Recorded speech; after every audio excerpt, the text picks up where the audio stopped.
Perseus shares, also watching them just slightly off today as the company reports a bumper full year result on the back of bullion prices. Of course, we'll speak live with company chief executive Jeff Quartermaine in just a moment. Or right now, actually, because as we said, loaded with cash, bullion and record high gold prices, Perseus Mining Managing Director Jeff Quartermaine returns to Ausbiz armed with a strong full year and a business on the rise. Pleasure to have your company on the program.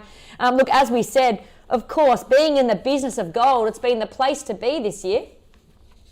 Yeah, certainly has.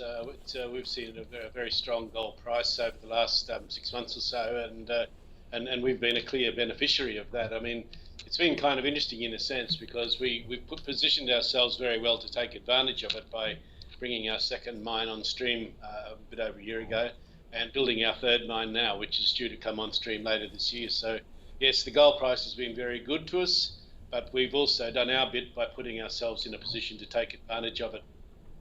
And we can see that in the numbers. The all-in sustaining cost, that's below $1,000 an ounce, an output of 258,000 ounces over the financial year, and still pushing towards that critical 500,000 target by the end of 2022. Do you think that you will remain on track to reach those terms? Oh, we certainly believe so, yes. The third mine that we have, Yaouré, is actually due to produce its first gold at the end of this calendar year, so at the end of 2020. And next year, fiscal 21, we'll have 6 months of production in our result, and of course a full year the following year, and that's when we'll hit the 500,000 ounce mark. So between now and fiscal 2021, we'll be progressively increasing our output, and at the same time bringing our cost base down. So that puts us in a really, a very, very good position should the gold price continue with the strength that it's shown in recent periods. What are you focusing on when it comes to your cost base? Because as we've been saying, it's obviously key to success. Absolutely, and it's about the only thing we can really control. Yeah. I mean, the thing is that we can't control the gold price, but we certainly can control our cost to a fair degree. So it is terribly important that we get that right. I mean, another thing you can't control is the political climate, and we've been following on Ausbiz what's been going on in Mali and effectively the rebel insurgents taking place. If we look at the map of Africa, Mali is adjacent to Ghana, which is adjacent to Ivory Coast, and that's where all of your mines operate. So how carefully are you strategizing to secure the asset and secure the transport of the gold at this time? Oh, look, we monitor the situation very carefully, as you might expect, but I think what you do need to appreciate is that these countries are very, very different in both geography and in politics and the way they go about their business. In Côte d'Ivoire, for instance, the government is very, very proactive in maintaining its borders and looking after its people.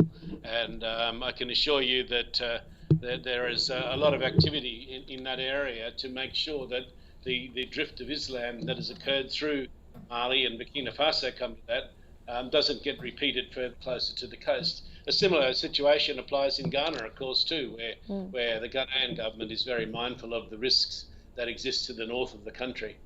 How do you stand in terms of COVID and the pandemic? Obviously, no one's immune to what's been going on there. I mean, it has been a benefit to the gold price because we've seen the gold price rise in times of uncertainty. But in terms of West Africa in particular, still suffering COVID-19, does this make doing business particularly hard? No, it doesn't actually. When you say we're still suffering from COVID in West Africa, the number of cases that have occurred in the two countries where we're operating in are relatively small. In fact, I think it's something like 20,000 reported cases in Côte d'Ivoire, maybe 30 or 40,000 in Ghana. Now, we as a company have not missed a beat throughout the entire thing. Not only have our operations continued along very solidly, but we've managed to build a large-scale third mine all the way through without any interruption to supply lines, et cetera, et cetera. So, I think people in the West tend to assume the worst when it comes to Africa, mainly because they're probably not so familiar with the facts. But to be honest, the impact of COVID in West Africa is substantially less than what it would be in North America or in parts of Europe, for sure. Well, that's certainly good to hear, at least from a health standpoint and potentially from an investor standpoint. If you're looking at opportunities going forward aside from these three mines, are there any opportunities for merger acquisition taking place in the gold and physical commodity space in West Africa that Perseus will potentially try and be a part of? Well, look, we monitor that situation very carefully, and yes, there are things out there that might be of interest to us. But as you quite rightly said yourself earlier on, the gold price is at record highs. And of course, that flows directly into the price that vendors want for their properties.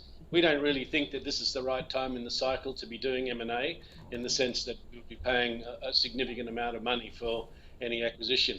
However, generating the amounts of cash that we're doing, we do think it's time to invest in organic growth. So applying those surplus cash flows to funding exploration programs is what we're about. And we've got some outstanding targets in front of us around each of our operations, and we'll be investing in the exploration of the investigation of those targets in coming months, and look forward to bringing some fairly positive results as a consequence of that work.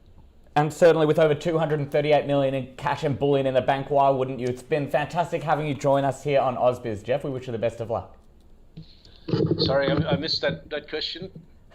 Just wishing you the best of luck with FY21 and all that cash on hand for those future strategies, Jeff. Yes, well, thank you very much. We'll find some useful ways to spend that, I'm sure. Oh, we look forward to hearing about it, Jeff. Appreciate your time.